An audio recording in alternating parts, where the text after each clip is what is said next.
But we want to talk about something else. If I think of a terror camp, I'm thinking Yemen, I'm thinking Somalia, I'm thinking Pakistan. What you're finding is we might have as many as 22 so-called villages and at least one terror camp, as even in domestically, as in Texas. Right. The Clarion Project, who I work for, we broke this story about how a terrorist enclave has been detected in Texas. We know this from declassified FBI documents. There was originally some broad intelligence about it, and so we started investigating.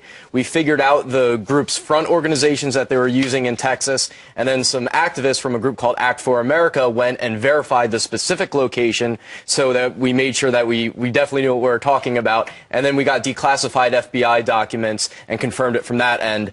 So we know for a fact that this organization that runs the 22 villages, as they call them, also have one in Texas. How long has this village in Texas been running, or any of the other 22? Is that known?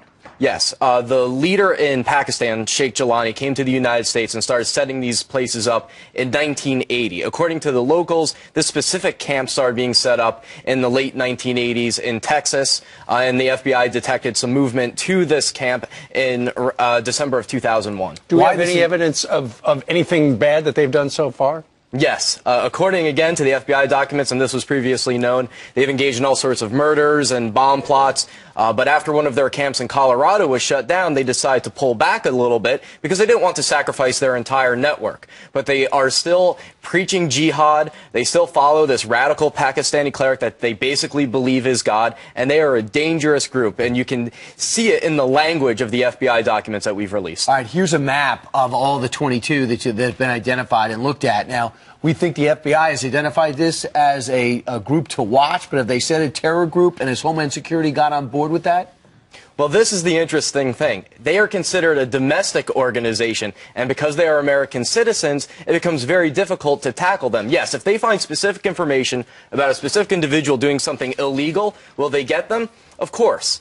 But most of what they do is legal. They go right up to that line. And the reason they're able to operate in the United States is because the State Department doesn't consider this group, Jamaat al-Fuqra, a foreign terrorist organization. They operate in the United States under the name Muslims of the Americas. And by the way, their headquarters is in New York State. It's a place actually called Islamburg. They have a sign when you go there that says Islamburg. We've heard about that. It's troubling. And now we know 22 villages across the country. Ryan Morrow, thank you very much for bringing this to our attention. Thank you.